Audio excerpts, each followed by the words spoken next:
Hello movie lovers, स्वागत है आपका वाइपर एक्सप्लेन्ड चैनल पर। और आज हम देखेंगे एलिस इन बॉर्डरलैंड सीजन 2 के एपिसोड नंबर 5 और 6 को। पिछली वीडियोस अगर आपने अभी तक नहीं देखी है तो उनकी लिंक आपको डिस्क्रिप्शन में मिल जाएगी। तो चलिए जानते हैं आगे की कहानी को बिना किसी देरी के। पिछले वीडियो में हमने देखा था कि चिशिया दिल के गुलाम वाले डेथ गेम में जिंदा बच जाता है, वहीं हुकुम के बादशाह से बचने के चक्कर में आरिसू और उसागी अलग हो जाते हैं और आरिसू की जान आगुनी बचा लेता है। 5वें एपिसोड की शुरुआत में हमें आगुनी के साथ जो लड़की है अकाने, उसकी बैक स्टोरी दिखाई जाती है कि उसकी टांग को आखिर हुआ क्या। तो अकाने असली दुनिया में एक एटीट्यूड वाली लड़की थी और उसे तीर अंदाजी का भी शौक था। एक दिन उसे भी आसमान में आतिशबाजी दिखी और फिर वो भी इस गेमिंग दुनिया यानी कि बॉर्डरलैंड में आ गई। अकाने ने अपना पहला डेथ गेम एक स्टेडियम में खेला था। गेम का नाम था बॉइलिंग डेथ और इसकी डिफिकल्टी थी हुकुम का सत्ता। गेम बड़ा ही इजी था। गेम अरीना के तबाह होने से पहले इन सबको यहाँ से भागना है।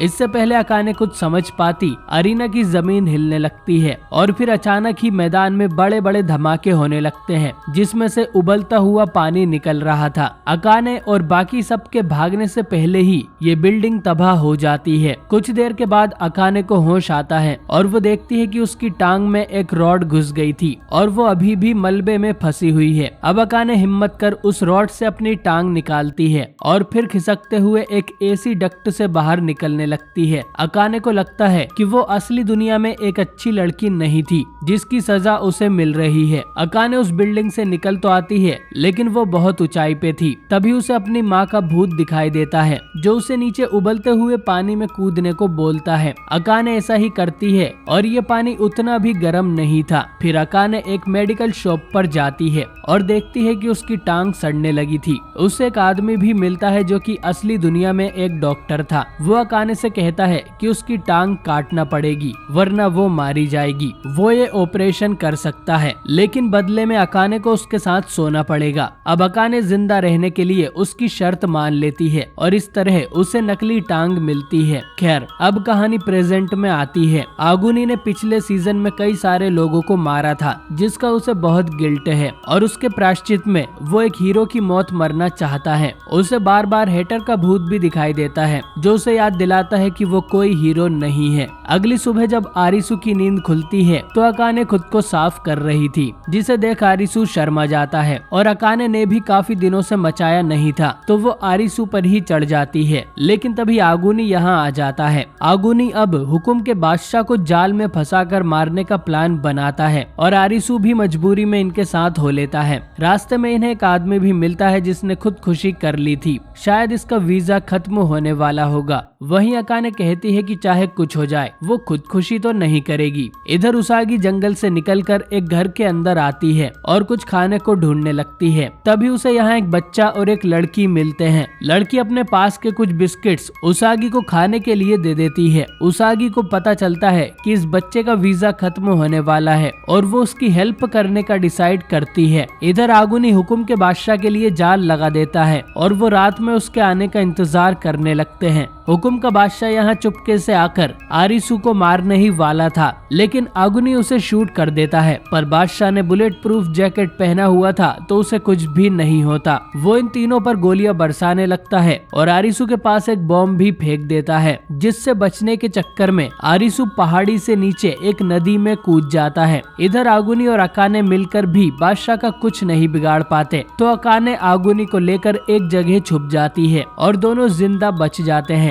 सुबह होते ही आरिसू उसागी को ढूंढने निकल पड़ता है और 2 दिन बीत जाते हैं। वो कुछ गेम अरीनास में भी जाता है पर उसागी उसे नहीं मिलती। आरिसू आखिर में अपने शहर आता है जो कि पूरी तरह से बदल गया था। पेड़ पौधे, यहाँ की बिल्डिंग्स और सड़कों पर ऐसे बढ़ रहे थे जैसे सभी इंसान हजारों साल पहले यहाँ से विलुप्त हो गए हो। इधर कुइना हुकुम के गुलाम वाले डेथ गेम में एंटर करती है जिसमें इन्हें शायद एक दूसरे से मारा मारी करनी है और कुइना इस गेम को बड़ी मुश्किल से जीत लेती है। इधर एन शहर से जितना दूर जाती है उसे उतना ही घना जंगल मिलता है और आखिर में उसे बड़े बड़े माउंटेन्स मिलते हैं। रात को उसागी उस बच्चे का वीजा रिन्यू करवाने के लिए हुकुम की रानी वाला डेथ गेम खेलने आती है। आरिसू भी उसे ढूंढता हुआ यहाँ आ जाता है, क्योंकि हुकुम में भागदौड़ वाले डेथ गेम्स ही होते हैं जिनमें उसागी एक्सपर्ट है। अब गेम का नाम था चेकमेट, जिसमें एक टीम रानी की होगी और एक टीम सभी खिलाड़ियों की। हुकुम की रानी सबको बताती है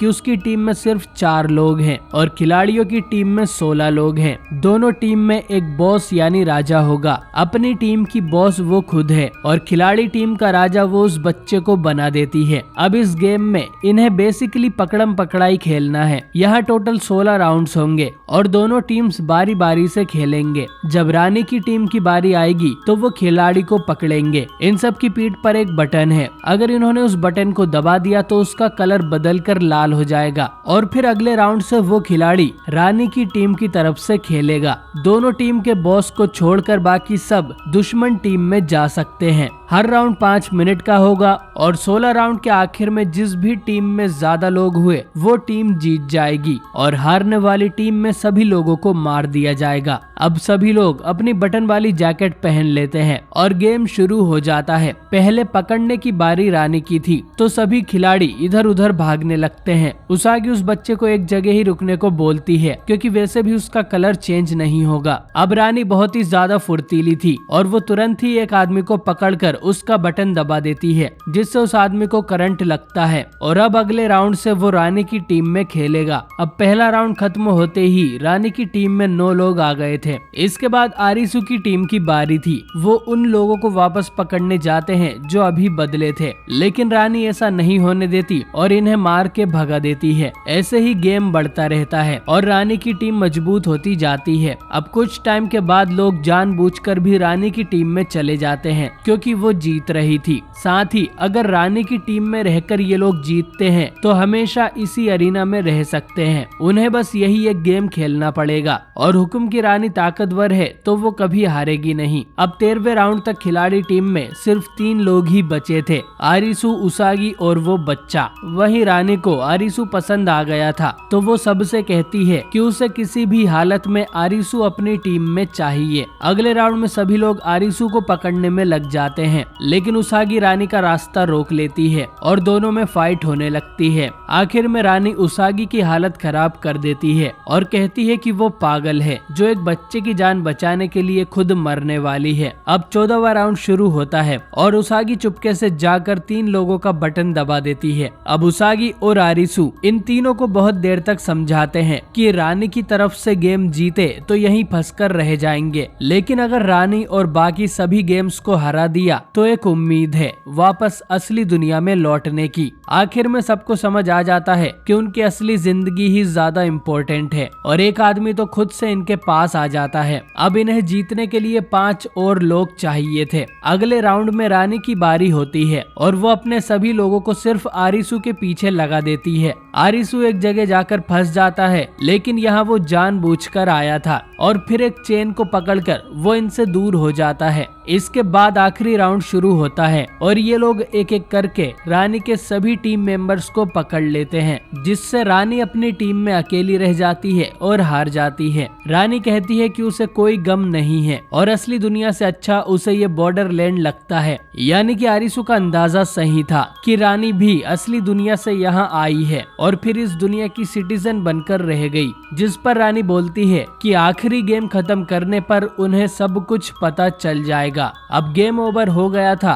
तो रानी बिल्डिंग से नीचे कूद जाती है और हवा में ही लेजर उसे मार देती है। आरिसू और उसागी अब अपने रास्ते पर आगे बढ़ जाते हैं और प्रॉमिस करते हैं कि वो लोग असली दुनिया में जाकर रहेंगे। थोड़ा चलने पर इन्हें वही स्टेडियम मिलता है जिसमें अकाने का डेथ गेम हुआ था। उन्हें यहाँ पर अभी भी गर्म पानी भरा मिलता है तो दोनों उसमें नहाने लगते हैं। वो यहाँ पर 2 हाथी को भी देखते हैं जो इस पानी से नहाने आए थे। ये दोनों भी एक दूसरे के करीब आ जाते हैं और उसागी आरिसू का पकड़ लेती है हाथ और दोनों किस भी करते हैं। वहीं दूसरी तरफ चिसिया ईंट के बादशाह वाला डेथ गेम खेलने पहुंच जाता है, जिसका गेम अरीना था सुप्रीम कोर्ट। ईंट का बादशाह और कोई नहीं बल्कि पिछले सीजन से बीच का ही एक सदस्य कुजुरियू है, जो कि नंबर 2 था। गेम का नाम है तराजू और इसे टोटल 5 लोग खेलने वाले थे, जिनमें ईंट का बादशाह भी है और ये सब अपनी कुर्सी से बंधे हुए हैं। अब गेम बड़ा ही आसान था। 3 मिनट के अंदर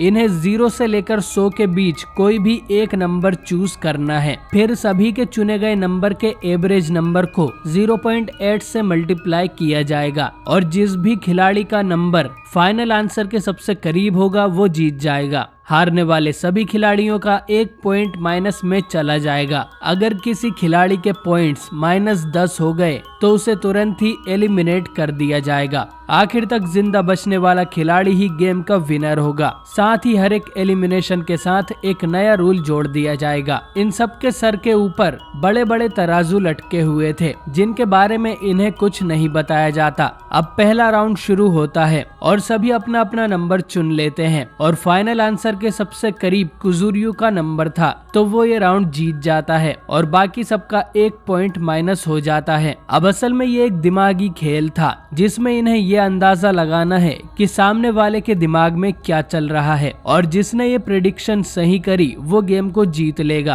तभी इन सभी के ऊपर लगे तराजू में पानी जैसी कोई चीज भरने लगती है। ये असल में एसिड था।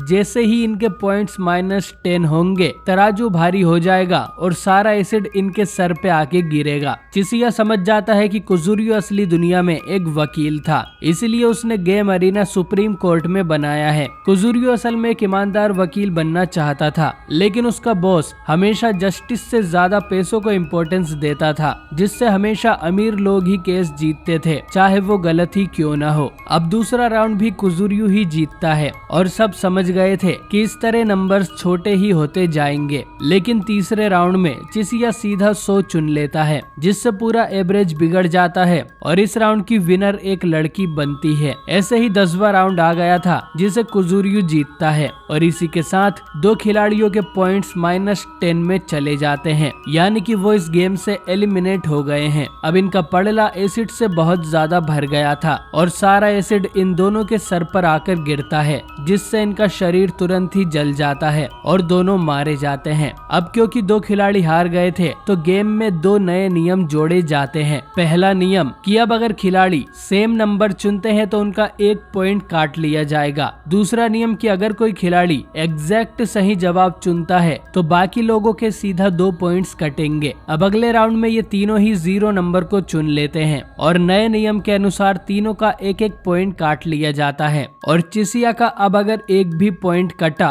तो वो मारा जाएगा। लेकिन किस्मत से अगले राउंड में चिसिया एग्जैक्ट नंबर चुन लेता है, जिससे बाकी दोनों के सीधे 2 पॉइंट्स माइनस में जाते हैं और अब ये लड़की भी गेम से बाहर हो गई है। चिसिया ने प्रेडिक्ट कर लिया था कि ये लड़की भी कोई एग्जैक्ट नंबर चुनने वाली है। खैर, इस लड़की पर एसिड आकर गिरता है और इसकी भी मौत हो जाती है। अब सिर्फ चिसिया और कुजुरियू ही बचे थे। अब क्योंकि यहाँ सिर्फ 2 लोग ही जिंदा बचे हैं तो छोटा नंबर चुनने वाला ही जिंदा रहेगा। लेकिन अब एक नया नियम जोड़ा जाता है कि अगर कोई एक खिलाड़ी 0 चुनता है तो 100 चुनने वाला खिलाड़ी राउंड को जीत लेगा। यानी कि अब बेसिकली इनके पास सिर्फ 3 नंबर हैं, 0, 1 या 100। ये गेम अब रॉक पेपर सीजर्स की तरह बन गया था। कुजुरियू असल में ये जानना चाहता था कि किसी की जान की वैल्यू क्या होती है। क्या किसी अमीर की जान की कीमत किसी गरीब की जान से ज्यादा होगी? ये सुन चिसिया को अब अपना टाइम याद आता है। चिसिया असल दुनिया में एक डॉक्टर था। उसे कुछ दिनों में एक बच्चे की सर्जरी कर उसकी जान बचानी थी,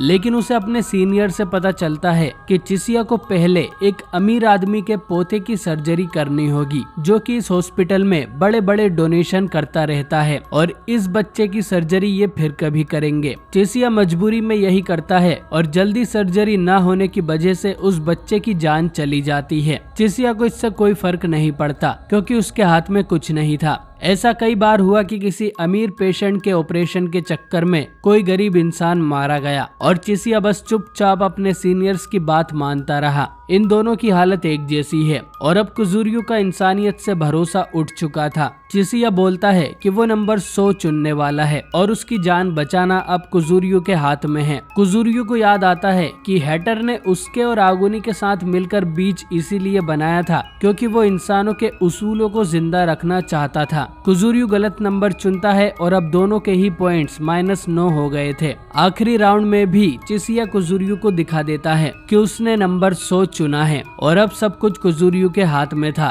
कुजुरियो आखिर में फैसला करता है कि वो अपने मन की और अपने उसूलों की बात मानेगा और वो गलत नंबर चुनकर चिसिया को ये गेम जीता देता है। इसके बाद एसिड गिरने से उसकी मौत हो जाती है और चिसिया यहाँ से उठकर चला जाता है। दूसरी तरफ सभी लोगों ने अपनी दुनिया में जाने की ठान ली थी और वो बाकी बच्चे गेम्स खेलने के लिए शहर की ओर आने लगते हैं और एपिसोड 6 यहीं पर एंड हो जाता है। दोस्तों, आपको ये वीडियो कैसी लगी कमेंट करके जरूर बताएं और अगले एपिसोड में आरिसु की टीम हुकुम के बादशाह और दिल की रानी वाले डेथ गेम्स खेलने वाले हैं जो कि सबसे मुश्किल होंगे। तो उस वीडियो को बिल्कुल भी मिस मत करना। वीडियो पसंद आई हो तो इसे लाइक करें, चैनल को सब्सक्राइब करें। बाकी मैं मिलता हूँ आपसे बहुत ही जल्द एक नई वीडियो के साथ।